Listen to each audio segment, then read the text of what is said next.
Bismillah, alhamdulillah, wassalatu wassalamu ala rasulillah, assalamu alaikum wa rahmatullahi wa barakatuh. Bienvenue à toutes et à tous pour cette deuxième intervention de la 8e édition du jeu concours savant être au Coran, qui cette année est autour du thème « Le croyant averti face au piège de l'illusion ». Nous vous invitons donc à prendre votre questionnaire qui vous a été partagé à la validation de votre inscription. Et si vous ne l'avez pas devant vous, vous pouvez donc toujours le récupérer via le lien qui se trouve dans la description de la vidéo. Dans la première intervention, nous avons vu que parmi les épreuves les plus rudes et les ruses de Shaitan, c'est d'embellir les actions et de faire considérer les personnes qui font un mal qu'ils sont en train de commettre un bien.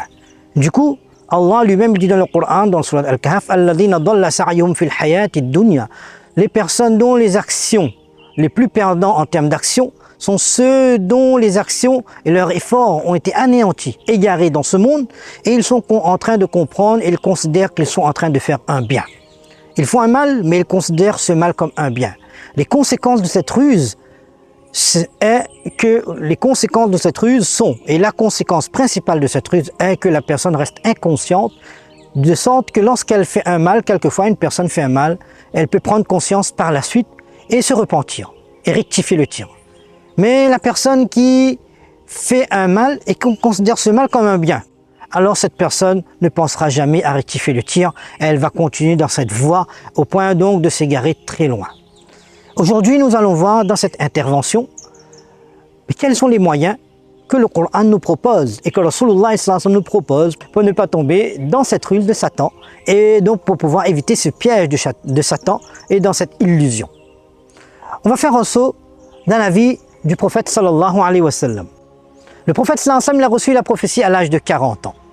Il part dans une grotte, il rencontre l'ange Jibril alayhi salatu wa sallam qui lui fait parvenir la première révélation et il devient prophète. Il est seul face à une humanité, tout seul avec un message pour une humanité, pas seulement pour un peuple à son époque, son peuple à lui, les Quraysh ou les Arabes, mais tout le monde et tout l'univers à son époque et ce jusqu'à la fin des temps. Alors le prophète replace son nom dans le contexte de la première révélation. La période qui précède la révélation est considérée comme la période de la Jahiliya. Et si on regarde un peu ce qui se passait à cette époque, on voit qu'en fait les normes étaient bouleversées. Les normes étaient bouleversées. Les gens faisaient des mots totalement inhumains, mais qui étaient considérés comme une norme, et c'était normal pour les gens d'agir ainsi. On a entendu certainement qu'à cette époque-là, si une personne, ou la femme, sa femme plutôt, donnait naissance à une fille, alors c'était considéré comme un mal inimaginable, au point de prendre cette fille-là, de l'enterrer vivante. Et c'était considéré comme une norme, acceptée aux yeux des gens, normal. Voyez qu'un mal qui est même inhumain, mais qui est considéré comme une norme et accepté par la masse. C'était quelque chose d'incroyable. À cette période-là, dans cette période-là, le prophète sallallahu alayhi wa sallam reçoit une révélation. Il vient avec un message clair et simple. Un message clair et simple. Lorsqu'il présente ce message aux gens, que voyez, comment peut-on adorer des choses qu'on a fabriquées nous-mêmes? Que leur existence dépend de nous, alors que l'être humain, lui, il dépend de Dieu. Ce n'est pas la divinité qui va dépendre de l'être humain. Un message très clair.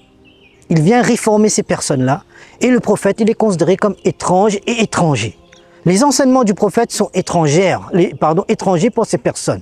Il est rejeté pour beaucoup de personnes. Il était honnête, il est honnête, il était considéré comme le plus honnête, Al-Amin, As-Sadiq, Al-Amin, mais avec ces enseignements, hop, on le rejette. Voyez, les normes ont changé. La perception du bien change.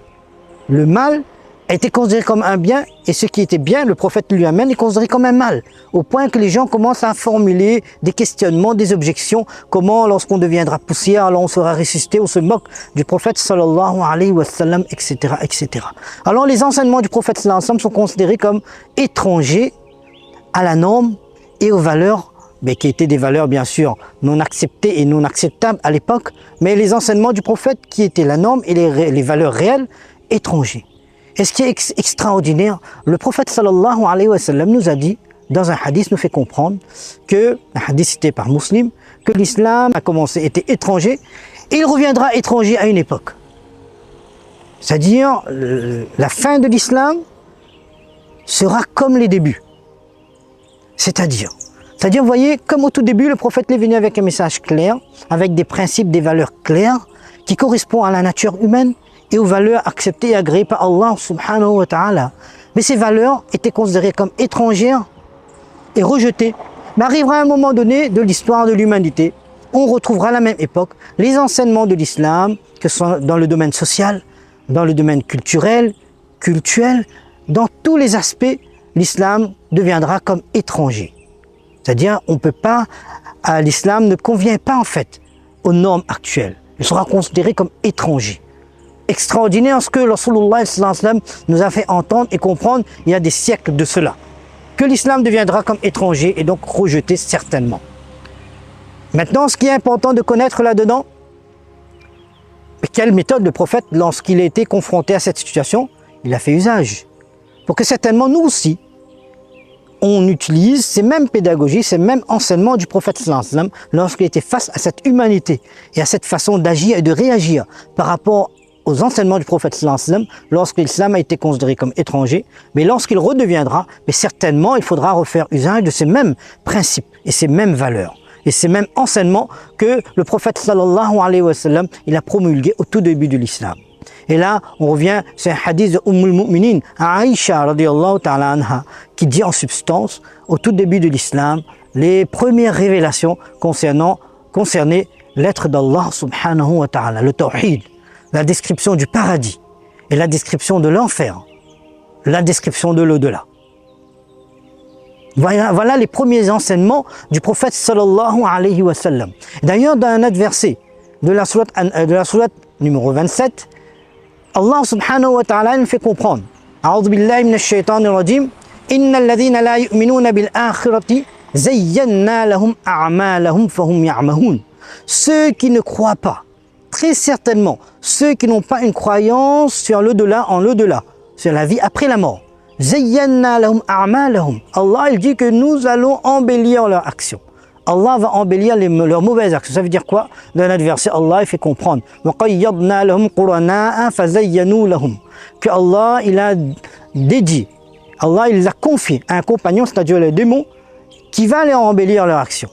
C'est-à-dire Allah il va laisser Shaitan embellir les mauvaises actions d'une personne qui a une croyance faible en au-delà ou qui n'a pas de croyance sur l'au-delà.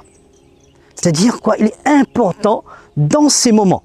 Comme le prophète sallallahu alayhi wa sallam, dans les premiers temps, les premières heures de l'islam, le prophète sallallahu alayhi wa sallam, à travers les révélations d'Allah subhanahu wa ta'ala, il a travaillé sur la croyance sur l'au-delà, le tawhid et la croyance sur l'au-delà. Lorsque l'islam a été considéré comme étranger, la période où l'islam sera encore considéré comme étranger, il retrouvera le même contexte que les premières heures, retravailler sur cette conscience et sur cette croyance sur l'au-delà.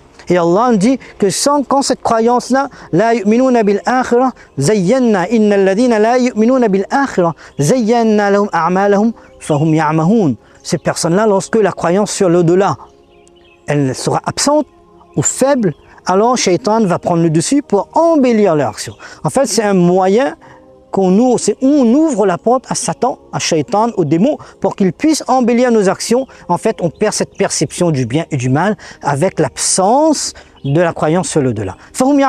Et là, les personnes seront confuses.